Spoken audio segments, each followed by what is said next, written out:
similar to mine.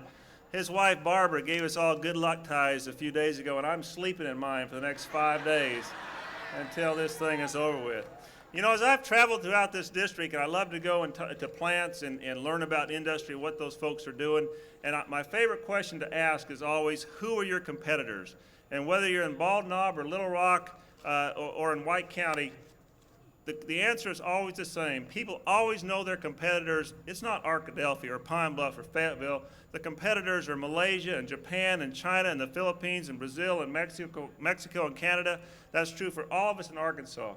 And what we know in this election and what Governor Clinton taught us many years ago is that is the future, to learn to compete with those folks. And that's what so many of us in the state Senate and the state legislature and in state government and school teachers and parents have been working on for all these years. And that's what this election is about, is preparing our families and our kids to compete in this world.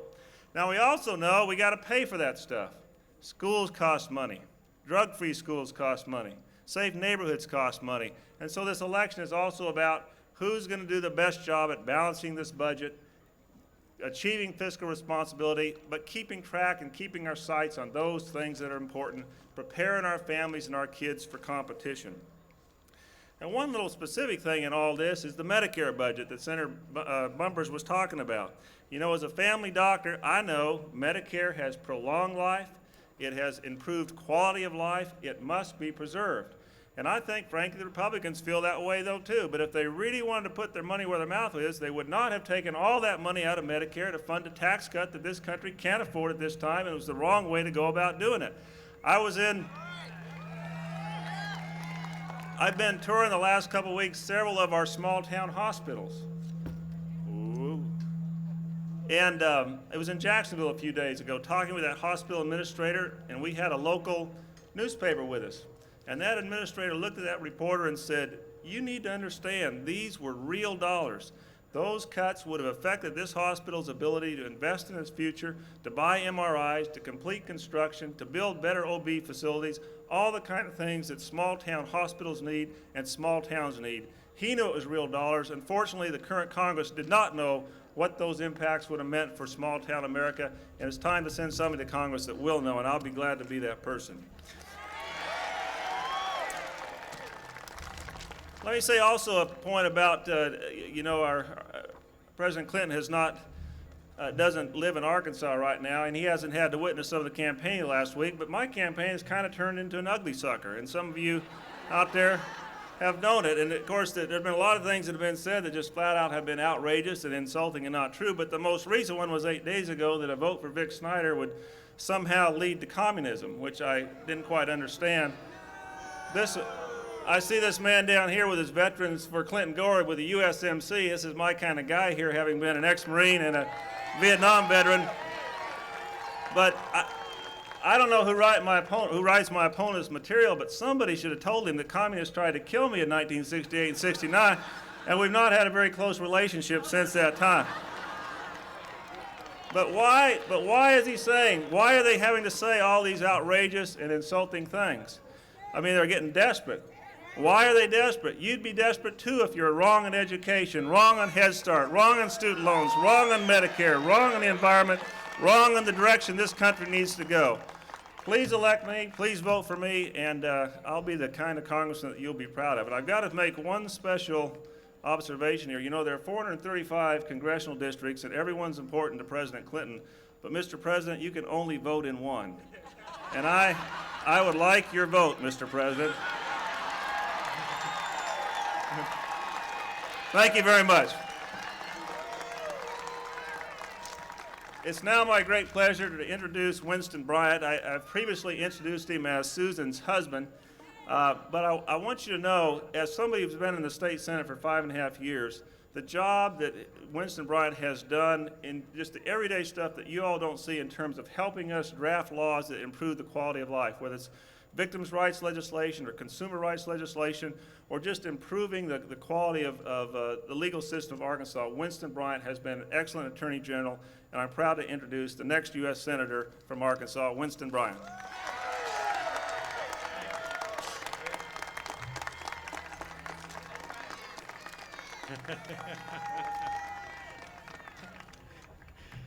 Thank you, Vic. It's tremendous to be in Little Rock and see so many Democrats in one place, huh? It's a great day to be a Democrat. And I know it's already been done, but Mr. President, I want to welcome you to your home state, the great state of Arkansas.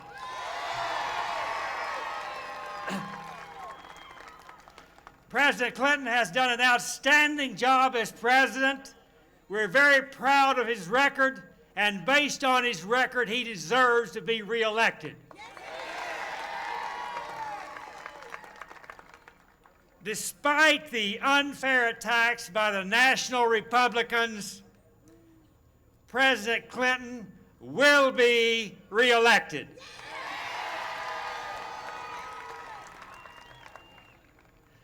They're using the same tactics in the United States Senate race.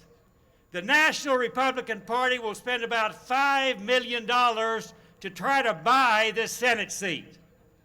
Most of that money has been used in negative attack ads against me. Friends, on November the 5th, let's send the National Republican Party a message. And that is, this Senate seat in Arkansas is not for sale.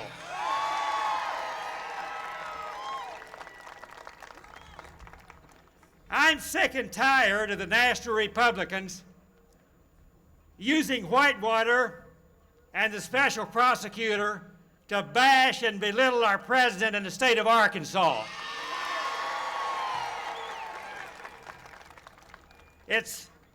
We need to move this country forward. That's the issue, not engage in gutter politics. Friends, this is a very crucial election on November the 5th. Extremely crucial. I am seeking to replace a legend, a great senator from the state of Arkansas, Senator David Pryor. This election on November the 5th is not about the past, it's about the future. It's about adequate health care for our seniors. And this Republican Congress tried to make substantial cuts in Medicare. If you'll send me to the United States Senate, I'll work with the President to ensure that our seniors have adequate health care now and in the future.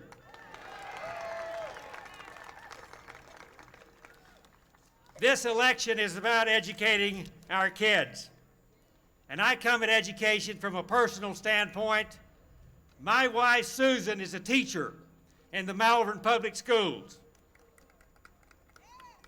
See a fan. And we need to support our teachers, contrary to the National Republican.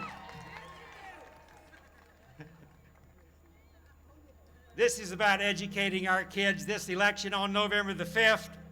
And this Republican Congress tried to cut student loans by $10.2 billion. Those are the wrong priorities. Send me to the United States Senate and I'll work to ensure that our kids have an education second to none.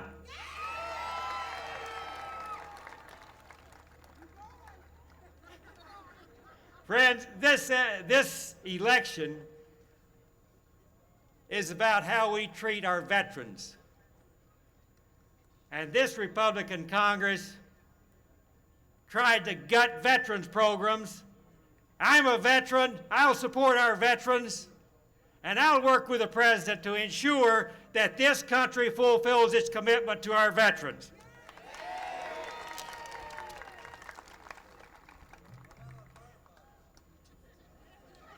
Firefighters also. Mr. President, we have never been so proud of you when you stood tall last year and blocked Republican legislation to cut Medicare, student loans, and veterans appropriations.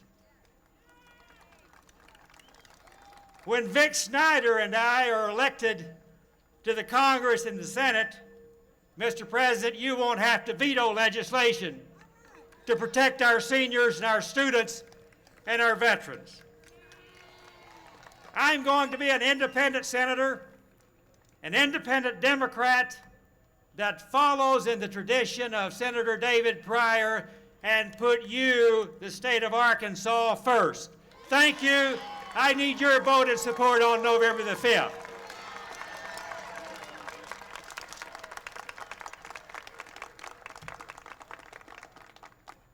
And the moment we've been waiting for, Arkansans, it's a great honor for me to present to you one of our native sons, Bill Clinton, President of the United States.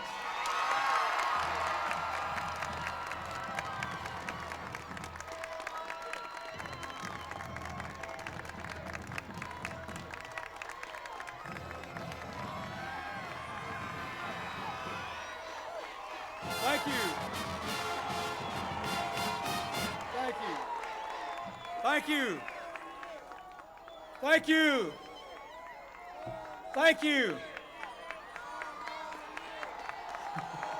Thank you. Thank you. Thank you very much. Thank you. Thank you. Thank you. Thank you. Thank you. Thank you. Ladies and gentlemen, first of all, let me say it's good to be home, and thank you for coming out to say hello. I want to thank the Parkview High School Band, the Central High School Band, the Little Rock Community Choir. I want to thank all those who are up here on the platform with me. I don't have everybody's name up here. I don't know if I can remember without eyes in the back of my head. I never needed eyes in the back of my head till I moved to Washington.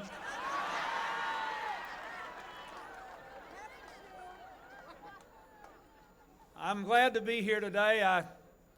I have just come from a great rally in front of the Alamo in San Antonio, and we were in El Paso, New Mexico, Arizona, Nevada, California, and the day before that. I'm on my way back across the country from here to New Orleans and then on to Florida. But I wanted to stop here just to be with you once before this election, to say a special word of thanks to my good friend David Pryor for his lifetime of service to our state, to Congressman Ray Thornton for his lifetime of service, and to wish him well in his new service on the Supreme Court. Thank you, Ray. I thank my good friend Dale Bumpers. Folks, I don't know what I'd have done the last 4 years if it hadn't been for Dale and David up there, keeping me sane in the tough times, standing up for you and for what was right, and never being intimidated by some of the most overbearing and destructive tactics I have ever seen coming from the other side.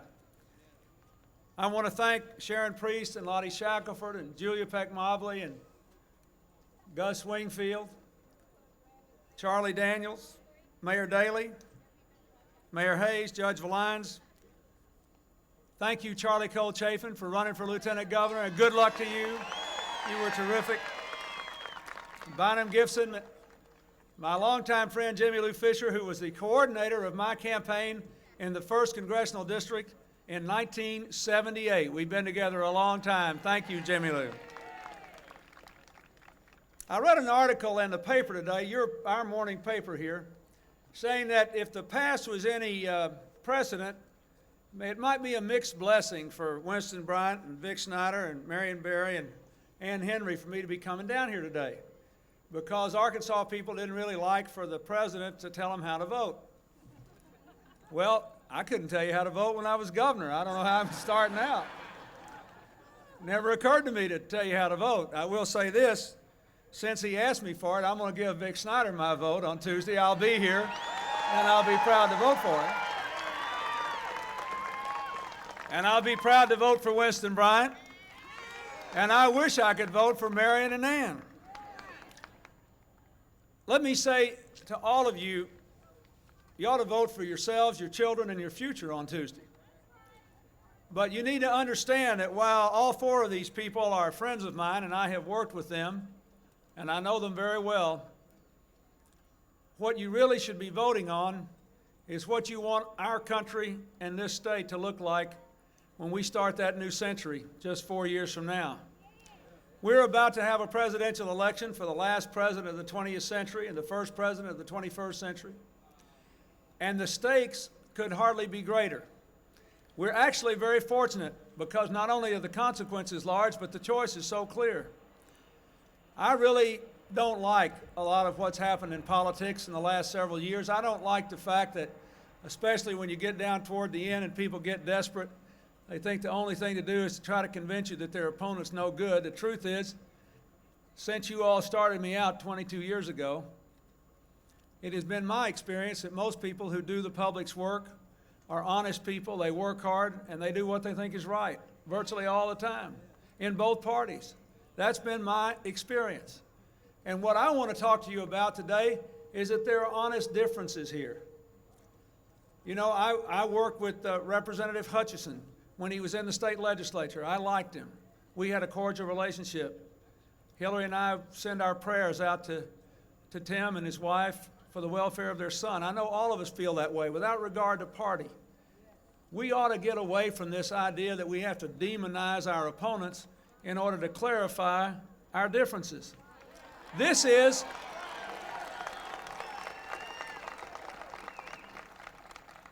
and I appreciate what Winston said about that, you know, but don't worry about me. Every time I get down, I remember when they start picking at me, I remember what Mark Twain said about a dog. Mark Twain said, every dog ought to have a few fleas. Keeps him from worrying so much about being a dog. Now, some days up there I have more fleas than I wish I did, but don't worry about that. Here's what the issue is. And you saw it in that budget fight we had when they shut the government down and I vetoed the budget. This is about two different ways of looking at how we are as a people and how we get into the future. They believe that we're better off being on our own. And if we do good things together, that's fine, but it ought to basically be a question of letting everybody just go out there and do the best they can. I believe that we do better when we help each other to have the tools to make the most of our own lives.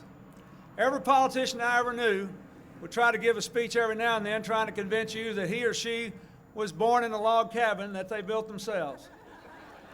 But the truth is, there's not a one of us standing here today who would be here if it weren't for the help of some other people. And I believe America is better when we work together to give everyone the tools to live up to the fullest of their God-given abilities, to keep our country a strong force for peace and freedom and prosperity, and to give us a chance to live together in one community. That's what I believe. And that's the difference. That's why the real issue is, should we say we're on our own, or should we build a bridge to the future we can all walk across together? That is the issue.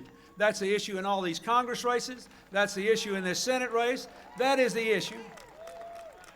I think they believed what they were doing when they passed that budget. I think they thought it was a good thing to give people like me a tax cut, even though I didn't need it, and cut Medicare and Medicaid. Let me just say, those words may not mean much to people. What they tried to do was to end the standards for nursing home care that David Pryor spent his entire life working for.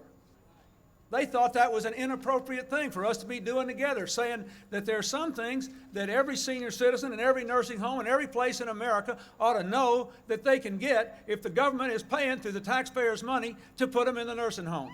I think David Pryor was right, and they were wrong. They wanted to take away the guarantee. They wanted to take away the guarantee that we've given for 30 years to middle-class families who have family members with disabilities so they can care for them, they can live at home, they can work, and they can have a decent life. They wanted to forget about that guarantee. They wanted to take away the guarantee of health care we've given for poor women and their little infant babies. And I think it was wrong. They did. They wanted to cut the student loan program, cut Head Start, paralyze our ability to protect the environment, clean air and clean water. That's what they wanted to do, and I think they were wrong. But you have to decide whether they're right or not. Now, I read all this stuff in the press about how Arkansas is, you know, more Republican and more Democrat. Both parties are worried and all that kind of stuff. Let me tell you, when I went up there 5 years ago and 1 month from tomorrow, when I announce for president here in Little Rock, I've got a quote here of what I said. I said, I wanted to go to Washington to do a better job of the old-fashioned work of confronting the real problems of real people and pointing the way to a better future. More opportunity, more responsibility, a stronger community. Well, 4 years ago, the rest of the country took me on faith. You were the only people that knew exactly what you were doing. The rest of them took a chance. The rest of them took a chance. But when you think about which approach works, when you think about Ann Henry, who's been our friend forever, she and her husband Morris hosted Hillary and our wedding reception in their home, and I've been wondering how many votes it was going to cost them in the election, but they did a great thing for us, and we'll never forget it. When I think about Marion Barry, I don't know how many times that Dale and David and I have been in Marion Barry's home for the coon supper at Gillette, but he's been with us all the time. He did a superb job at the Agriculture Department. When I think about Vic Snyder and all the votes that he cast in the Arkansas State Senate to give our children a better future and our state a stronger economy and make our environment stronger. When I think about Winston Bryant and the work that he did as Secretary of State, as Lieutenant Governor, as Attorney General, all the work we did together, all those years that we worked together. And I realize that they believe in the approach, and now you know whether it worked or not. It's inconvenient for our friends in the Republican Party, but we do have 10.7 million more jobs than we had 4 years ago. It is inconvenient for them that this is a faster rate of job growth than under any Republican administration in 70 years. It's inconvenient. We have the lowest deficit of any great country in the world, the lowest it's been in America in 15 years. Our average unemployment rate is the lowest it's been in 20 years. Our average inflation rate's the lowest it's been in 30 years. We had the biggest decline in income inequality among working people in 27 years, the lowest rates of unemployment and inflation together, the so-called misery index, in 27 years. This approach is working. That's why you ought to send it to Congress. It is the right thing for America. We need to keep going on this track. We've had 4 years of declining crime rates. The crime rate in America is at a 10-year low. There are 2 million fewer people, nearly, off welfare than there were 4 years ago. Child support collections in America are up 50%, $4 billion a year. This approach is working. Now, it's interesting to me that right before this Congress had to go home and face the voters, they all of a sudden decided they liked my agenda. So now they're home running on the fact that even though they opposed it, finally we did raise the minimum wage for 10 million people. We passed a health care reform bill that says you can't have your health care taken away from you just because you changed jobs or somebody in your family's been sick. Said the insurance companies can't kick mothers and their newborn babies out of the hospital after a day. Those were good things. It is a good thing, but that's what we should have been doing all along. And I'm telling you, this is not, and let me just say this. One thing it isn't, this race, it is not about conservative or liberal. The crime bill we passed had 100,000 police. It had the death penalty for drug kingpins and people that kill police officers. It had 3 strikes and you're out. It also had, as you know, the Brady bill and the assault weapons ban. They made a lot of hay out of that in Arkansas. You remember 2 years ago? Now, you know they were going around Arkansas and said, oh, that Clinton's gone crazy. He went to Washington, now he's going to take your gun away. Well, it's been 2 years, and now we know there's not a single hunter in Arkansas that's lost a weapon, but 60,000 felons, fugitives, and stalkers didn't get handguns because of the Brady bill, and the assault weapons ban don't need to be on the street in Little Rock. They don't need to be here. Now we know. So vote for yourselves, but this approach will work. There's still a lot of things we have to do. Your vote, don't be deluded here. There are huge consequences to your vote. What would America look like? If Dale Bumpers is right, what would America look like if their budget had prevailed? If their budget had prevailed, it would have been a clear message, you're on your own. We're going to be more divided. Those of us that are well positioned, we're going to do better. And those who aren't, well, they'll do worse, and it's just tough. Now that's what would have happened. And when they shut the government down, they thought that Dale and David and Ray and I, they thought we'd wilt.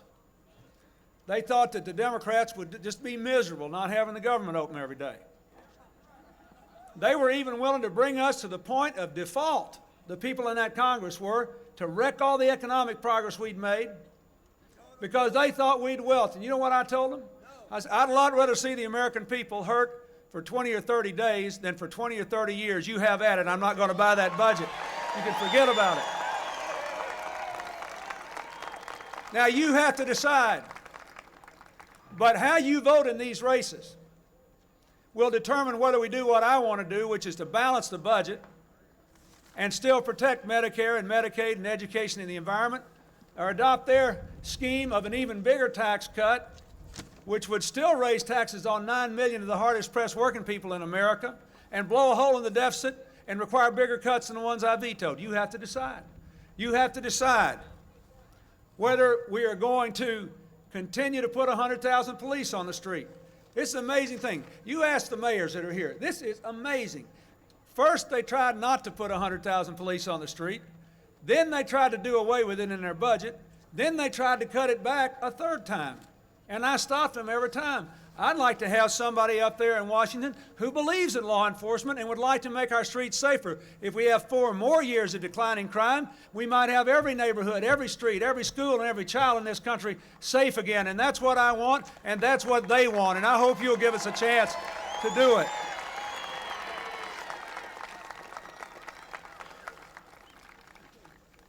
There's a lot more to do in health care. Our balanced budget plan has some things in health care reform that they'll never be able to do.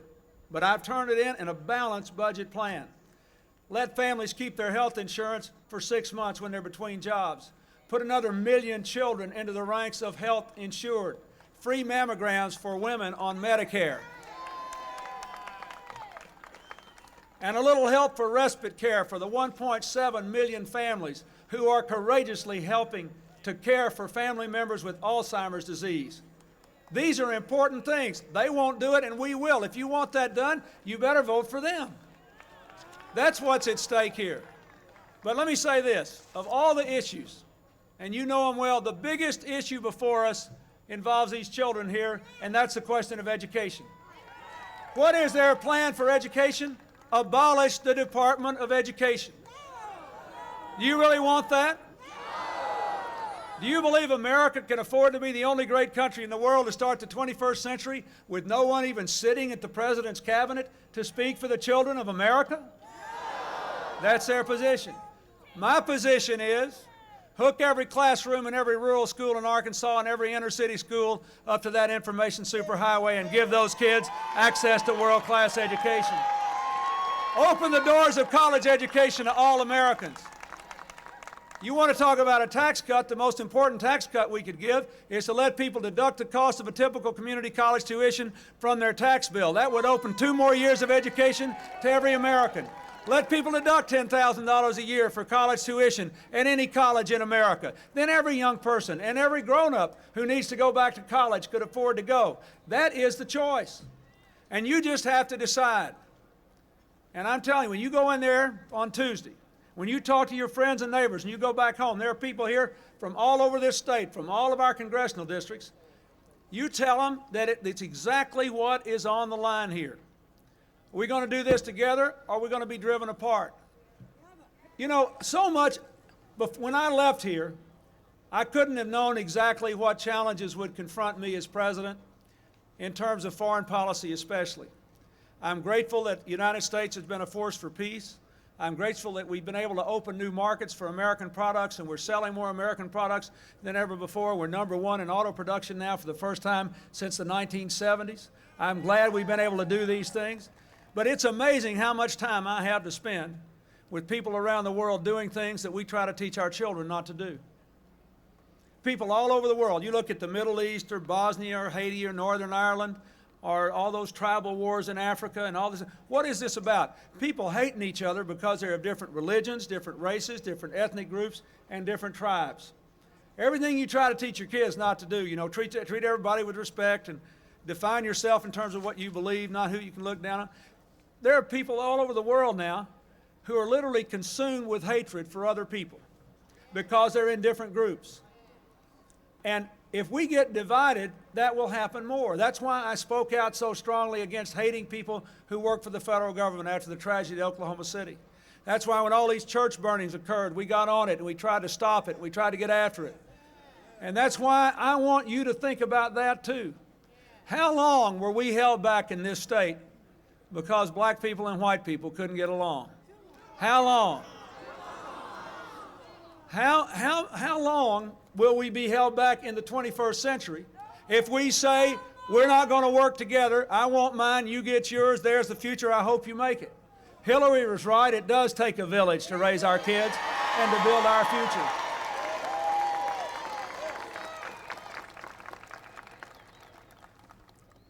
The world is changing in ways you can't imagine.